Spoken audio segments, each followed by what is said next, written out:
Imagine waking up tomorrow morning, right? And you're just scrolling on your phone, and you read that an entire nation's government, Oh boy. yeah, I mean, its constitution, the parliament, basically its entire entrenched political ruling class has just been legally and entirely dissolved overnight. Just completely wiped off the board. Exactly. But not by, like, a foreign invasion or some catastrophic bomb. It's done by the sheer imposing force of a 12-month calendar. Which is such a wild concept to wrap your head around. It really is. And today, we are looking at this hyper-specific blueprint that actually attempts to do exactly that.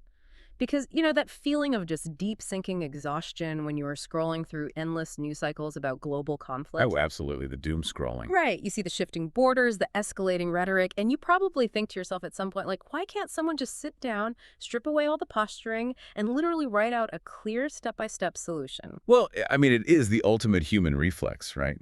When we are faced with these massive, multivariable geopolitical crises, our brains naturally just crave order. We want an instruction manual. Right. A way to pull the world back from the brink. Yeah, but the reality of international relations is usually this tangled web of historical grievances, economic dependencies, overlapping alliances. I mean, you don't just write a list and magically fix a war. But what if someone actually tried? Because that's what today's deep dive is exploring. Yeah, and it's quite the document. It is. We are unpacking a highly specific, provocative, and honestly fascinating digital artifact today. We have this single blog post, and it's dated March 23, 2026. Okay, let's unpack this. Yeah, the title is literally Barack Face, Iran. Is there a political solution? There is always a political solution. And our source for this, it isn't some think tank white paper or a leaked government memo. No, not at all. It's a blog run by this prolific, super eclectic writer named Paramendra Kumar Bhagat. And, he introduces himself right at the top of the post with the credential that just immediately sets a very unique tone. Yeah, he does. He claims to have been Barack Obama's first full-time volunteer in New York City. Wait, really? First full-time volunteer? Yeah, that's what he says. And that really frames the lens through which we are reading this whole thing, because we aren't looking at the detached prose of some ivory tower academic, right? We are looking at the perspective of someone who views political organizing as this ground-level mechanical process. Right, like pulling levers and knocking on doors. Exactly. So he doesn't waste any time in this post. He lays out this strict, really aggressive 12-month calendar for an interim government, a frozen nuclear program, and a complete constitutional reset in Iran. It's a lot. It is a lot to get through. But to really understand the gravity of this blueprint, we have to understand the incredibly dark reality this author believes he is writing in. And that is essential context, because based purely on the blog's sidebars, the tags, and the surrounding posts from that exact month. Which is March 2026. Right. The world the author is navigating is basically on fire. Yeah. He is writing from deep inside what he describes as a quote-unquote U.S.-Iran-Israel war. Yeah. He references a massive military campaign that he calls Operation Epic Fury. And I think it's important to note for you listening right now, we aren't taking any political sides here. No, not at all. We aren't endorsing his views on these incredibly charged real-world conflicts or his specific predictions for 2026. We are just simply exploring the mechanics of his proposed solution. Treating it like a fascinating piece of geopolitical architecture. Precisely. So let's look at the neighborhood this house is built in, right?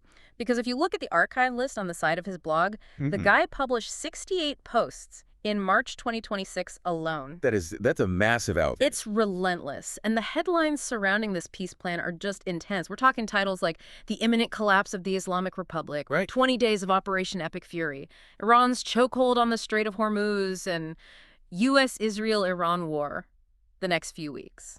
I mean, those titles paint a very vivid picture of a multi-front, completely existential conflict. Yeah. Like, Operation Epic Fury suggests a sustained military campaign, you know, not just some localized skirmish. Right. It sounds massive. It does. But the detail that really grounds this in global reality is the mention of that quote-unquote chokehold on the Strait of Hormuz. Okay, let's pause there for a second. Because we hear about the Strait of Hormuz on the news a lot, right? But what does a chokehold there actually mean for the rest of the world, like practically speaking? It is literally the global economic jugular. Really? Yeah. The Strait of Hormuz is this super narrow waterway between the Persian Gulf and the Gulf of Oman. and roughly 20 to 30% of the world's total oil consumption passes through that tiny little choke point. 30%, just through that one strait. Exactly. So if a military conflict effectively closes that strait, or if a nation places a blockade on it, the consequences aren't just regional anymore. Global energy markets panic immediately. Right. I mean, oil prices would just skyrocket overnight. Through the roof. And that triggers this massive domino effect across all global supply chains. Shipping costs explode, manufacturing grinds to a halt, inflation spikes worldwide. I mean, a chokehold there is essentially a weapon of mass economic disruption aimed at the entire planet. That is terrifying. So the author is conceptualizing a war involving missiles, proxies, ground invasions, and a total meltdown of the global economy. All happening at once. It's honestly like reading a captain's log on a ship that is taking on water in the middle of a hurricane. You know, the hull is cracking, everything is chaotic, and right in the middle of all that terror, there's just this entry that casually says, hey, here's how we patch the boat in 4 easy steps. Yeah. It really makes me wonder about the psychology at play here, because he titles another post, World War III is unnecessary. Right.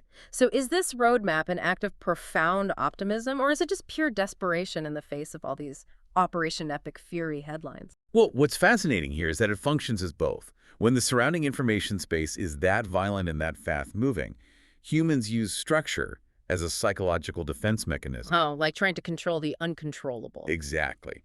A stark, bullet-pointed roadmap is a cognitive counterweight to the fog of war. By reducing a sprawling multipolar war with these catastrophic economic implications into just a few digestible paragraphs, the author is basically demanding that logic can still apply. Even in a deeply illogical, chaotic situation. Right. He's fighting the chaos of global economic collapse and missile strikes with bullet points. That is such a striking image, but you know, having a list doesn't really matter if you can't get the people firing the missiles to actually sit down and read it. No, it doesn't. To stop the bullets, you first have to find someone who can command the room. And the author's choice for who that should be is surprisingly specific. It is. He writes, quote, "You need a neutral mediator. That is India," end quote. Yeah. And he justifies this by simply stating India is on good terms with the U.S., Iran, and Israel. Right. And he emphasizes this point by embedding a YouTube video right there in his post. Oh, the one from the War Index. Yes, from a channel called the War Index. And the video is titled, Why Everyone Suddenly Needs India. Okay. So this isn't just a casual observation on his part. It taps into a highly specialized concept in international relations, which is active neutrality. Active neutrality. Okay. How is that different from regular neutrality? Well, in a multipolar conflict, a traditional neutral country, think of the classic image of Switzerland quietly holding everyone's money and just refusing to get involved. Right. The Swiss neutrality. That kind of neutrality is actually useless here. They have no real leverage to force people to the table. So they can offer a really nice conference room in Geneva, but they can't force anyone to actually sit in the chairs. Precisely. Active neutrality, on the other hand, requires a nation to have overlapping vital alliances with all of the warring factions. Okay, so let's look at India's actual geopolitical positioning then. Let's do it. With Iran, India has these deep strategic investments, most notably the Chabahar port. Right, the port. This port is essentially India's gateway to Central Asia, right? Yeah. It allows them to bypass Pakistan entirely for trade. Wow, that's huge. It is a massive multi-billion-dollar economic lifeline. Meanwhile, with Israel, India is one of the largest buyers of Israeli military equipment and defense technology. They have deep agricultural and tech partnerships there, too. So they're tied in with both Iran and Israel economically and militarily. Exactly. And then with the United States, India is a critical counterweight to China in the Indo-Pacific strategy. They share massive trade and tech corridors with the U.S. So they aren't just on good terms, like the author casually says. They are structurally intertwined. They hold economic and military leverage over every single player on the board. Yes. Mediation at this level isn't about being polite. It's about having the ability to exert simultaneous pressure. If India steps in, they can quietly signal to the U.S., Iran, and Israel that continuing this war will significantly damage their individual vital pipelines with New Delhi. Wait, but if you have all those vital pipelines, stepping into the middle of a potential World War III scenario seems like a terrifying gamble for India. It's a massive risk. Right, because if you mediate this and it spectacularly fails, don't you risk alienating the U.S., angering Israel, and losing your multi-billion-dollar port in Iran? your massive leverage suddenly becomes a massive liability. It is an astronomical risk, you're right. But the author's geopolitical calculus seems to be that a regional war involving a closed Strait of Hormuz is vastly more dangerous to India's rising economic trajectory than the diplomatic risk of stepping in. Oh, I see. When the stakes are truly global, standing on the sidelines while your biggest trade partners literally destroy each other might actually be more devastating than blowing the referee's whistle. Okay, that makes sense. It's self-preservation. But having India blow the whistle and lock everyone in a room doesn't stop the bullets flying outside. No, it doesn't. To keep them at the table, you have to offer an immediate concession that doesn't actually feel like a surrender. And that brings us to step 2 in his roadmap. The author uses this very specific linguistic trick. Right. He demands that 3 things in Iran must be immediately addressed: the nuclear program, the missile program, and the proxy program. But he explicitly clarifies, not ended, frozen. That distinction right there, not ended, frozen. That is the absolute linchpin of high-stakes diplomatic psychology. How so? Well, demanding an immediate end to military or strategic programs is almost always viewed as forced capitulation. If you tell a sovereign nation they must entirely dismantle their primary sources of defense, deterrence, or regional influence, you are basically asking for unconditional surrender. And nations rarely surrender unconditionally unless their capital is literally occupied. Exactly. They will simply walk away from the table. There's no incentive to stay. Let's bring this down to a relatable level for a second.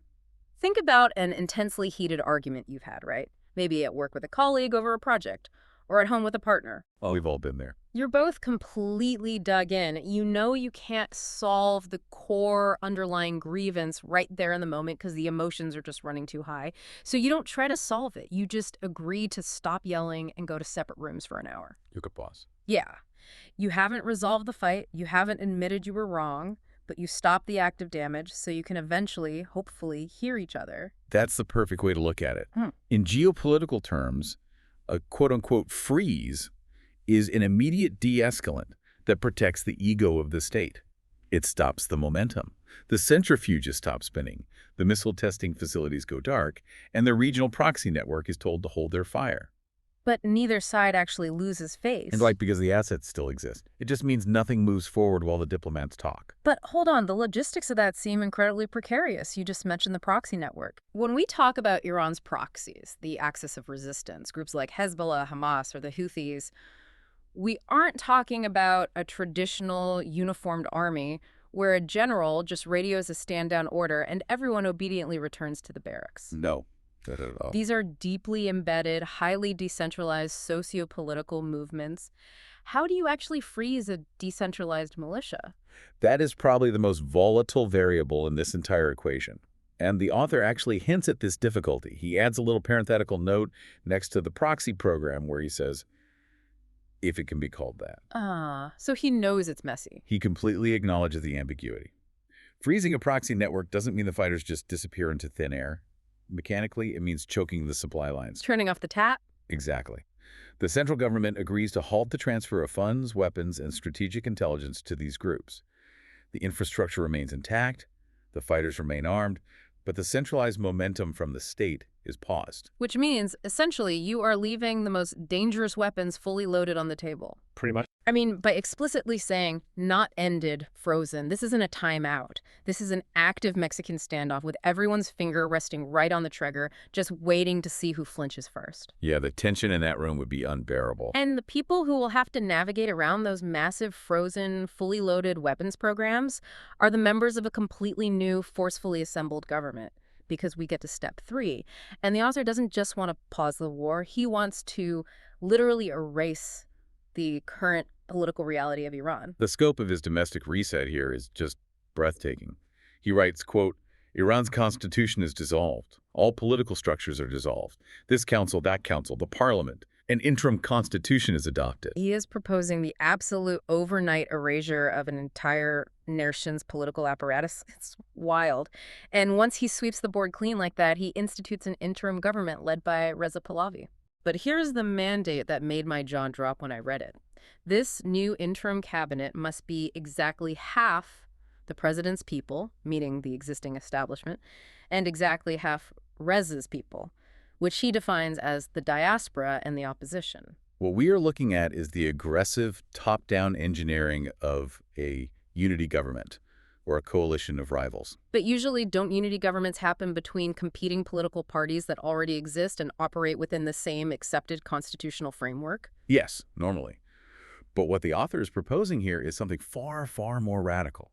It is a forced marriage between the entrenched incumbent power structures and the exiled opposition, mandated from the outside. It's literally like a hostile corporate takeover, like forcing Apple and Microsoft to share a single CEO desk. Great analogy. And not just that, you fire both their boards of directors, you dissolve their corporate charters, and you tell these two deeply opposed groups of executives that they have exactly 12 months to design a brand new revolutionary phone together, or both companies will be liquidated. You have half the desks belonging to the old guard, and half the desks belonging to people who were just in exile, actively trying to destroy the old guard. And they have to write a new interim employee handbook together on day one just to figure out who even gets to speak in meetings. Exactly. It's absurd.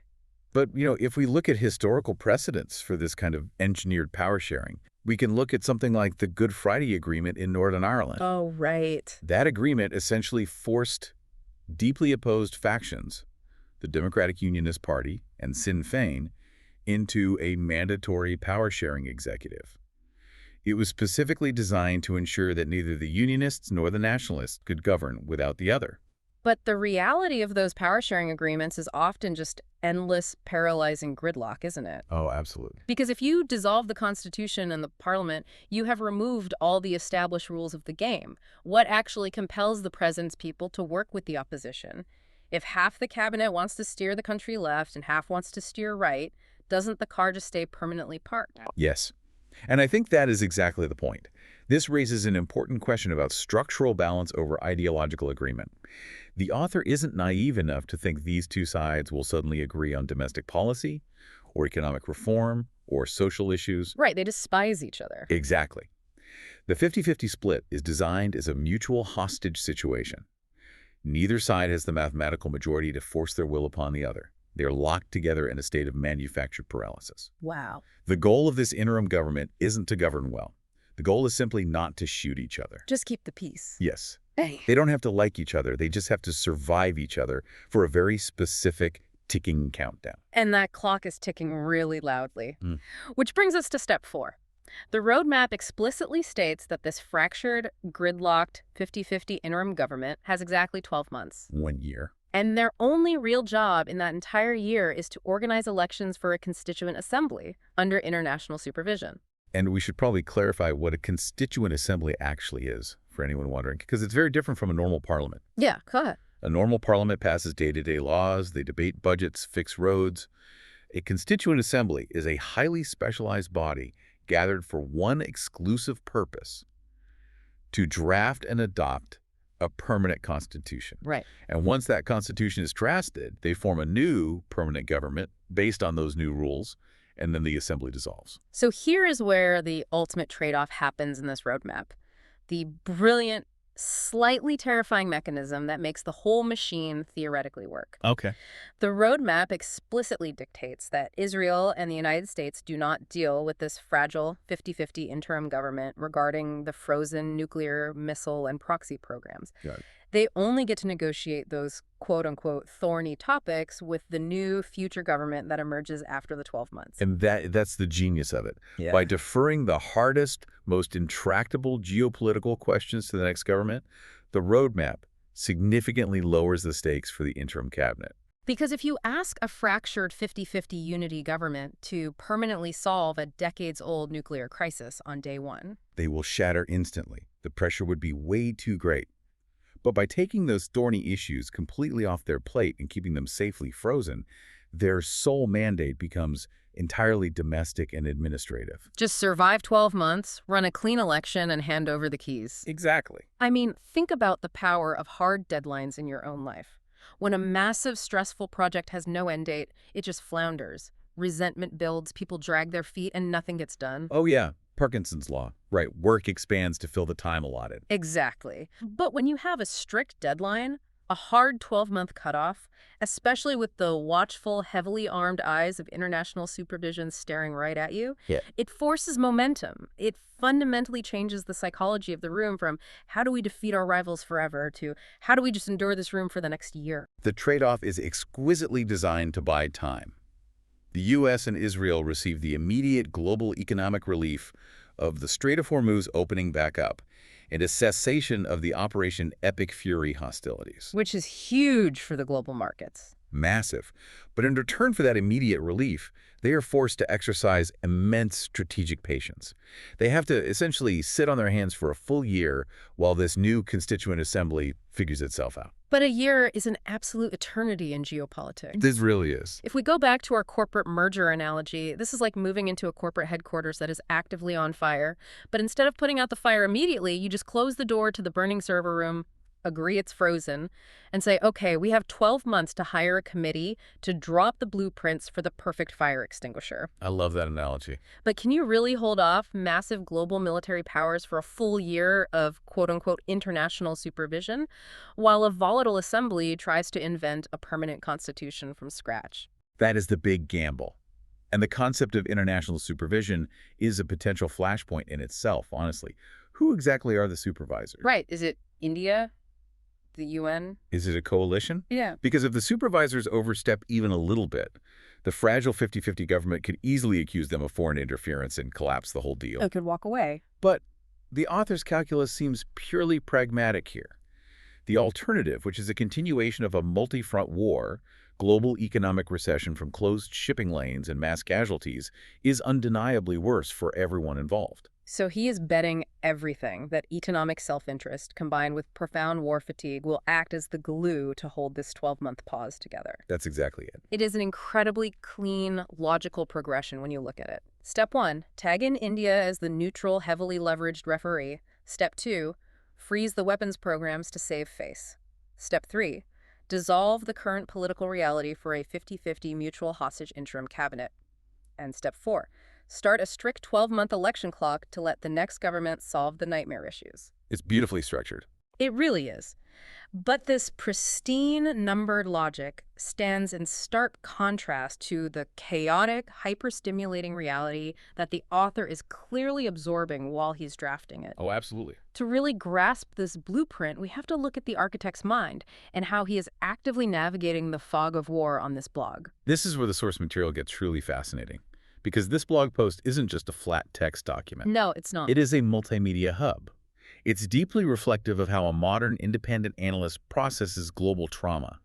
He has embedded a series of YouTube videos directly into the flow of the post. Yeah, he has videos from Live Now from FFox, Right. including one titled Trump, U.S. has had productive talks with Iran, and another where Trump is speaking to reporters on Iran. And then right next to that, he has a dense 50-minute geopolitical essay from a YouTube channel called Escaped Sapiens. Featuring the military historian Phillips O'Brien. Yes, titled Why Powerful Countries Keep Losing Wars. And mixed right in with these heavy analytical videos are links to his own sprawling threads and tweets. And if you look at the content of those links, it reveals an incredibly broad, totally interdisciplinary thinker. He links to a thread called A Reorganized UN, Built from Ground Up. Which is a huge topic on its own. Right. And another one is Rethinking Trade, a blueprint for a just global economy. And if you look at the sidebar of his blog, the list of books he has apparently written or is actively promoting is honestly dizzying in its scope. That's all over the place. We're talking titles like Around the World in 1,000 Days, a book called The Country of Geniuses, A Race Through AI Adolescence, deep dives into quote-unquote agentic AI, tracks on something called Calkyism, a novel called Deported, another novel called Trump's Default, The Mist of Empire, and even a practical guide called Side Hustles That Work in 2025. I mean, we are looking at the unfiltered information diet of a relentless systems thinker. The author is pulling inputs from massive disparate streams, live cable news feeds, algorithmic YouTube recommendations on military strategy, political press conferences, and he's synthesizing them all through his own deeply held, highly idiosyncratic theories on artificial intelligence, global macroeconomics, and systemic institutional reform. It perfectly captures the modern information age, doesn't it? We Mm. are all sitting in front of our glowing screens, drowning in data, desperately trying to find the signal in the noise. Exact. But his net is cast so unbelievably wide. Looking at his sidebar, jumping from a novel about AI adolescence to reorganizing the United Nations to a post about Gavin Newsom's superpower, it feels a bit like walking into a room and seeing a wall covered in newspaper clippings connected by red string. The Charlie Day meme. Yes, Yeah. exactly. So, does the fact that this author writes about everything from hyperloops to quantum foreign policy to Lord Kalki make his political roadmap more visionary? Or is this 12-month peace plan just another passing thought experiment from a restless mind that simply cannot stop moving? If we connect this to the bigger picture, I think it's the very fact that his mind is so deeply interdisciplinary that actually allows him to write this specific roadmap. Interesting. How so? Let's look at his interest in agentic AI. Yeah. Agentic AI refers to artificial intelligence systems that can pursue complex, multi-step goals independently, adapting to their environment. Right? If you spend your time studying how autonomous agents interact, cooperate, and misalign in digital environments, you begin to view the entire world through a lens of systems engineering. Oh, I see where you're going with this. Mhm. So, to him, a multipolar Middle Eastern war isn't this immovable, tragic mountain of ancient historical hatred. Yeah. It's just a heavily misaligned system. It's a broken algorithm. Exactly. And if you believe you can re-architect the global economy or completely rebuild the UN from the ground up, you fundamentally believe that a broken algorithm can be patched if you just write the right code. Wow. His core belief, which is stated right there in the title of the post, is there is always a political solution.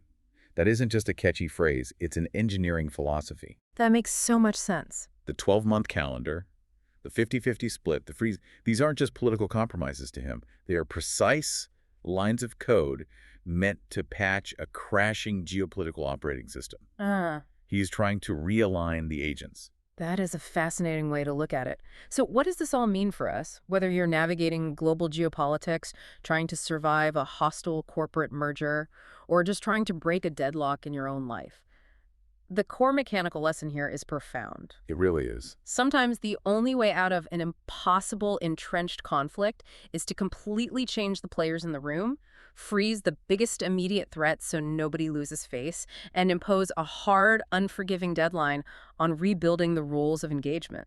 It is a sweeping, audacious blueprint for forced momentum. When the system is crashing, something you just have to force a reboot and hope the hard drive survives the restart. And that is exactly the takeaway I want you to keep in mind. The mechanics of breaking a deadlock apply everywhere. But, as always, we can't leave without throwing a wrench into the works. Yeah. I want to leave you with a final provocative thought based on this roadmap, something to really chew on. The entire plan, this whole beautiful, meticulously coded 12-month clock, hinges on those dangerous weapons programs being safely frozen, while a completely chaotic 50-50 mutual hostage interim government operates in a political vacuum. Right. But what happens if that fragile cabinet shatters at month 6? What if a minor disagreement over the interim constitution causes the opposition and the establishment to just walk away from the table entirely? It's highly possible. If the government falls apart and the 12-month clock stops, what happens to the freeze? Do those nuclear facilities and decentralized proxy networks stay neatly paused? So, Or does a suddenly dissolved nation with no constitution and no parliament find itself with heavily armed competing factions fighting over who gets to hit play on the thaw? it's the ultimate terror of the pause button. Right. Eventually, the music has to start again. Something to mull over as you navigate your own news feeds today. Thank you for taking this deep dive with us, and as always, keep questioning the information around you. We'll see you next time.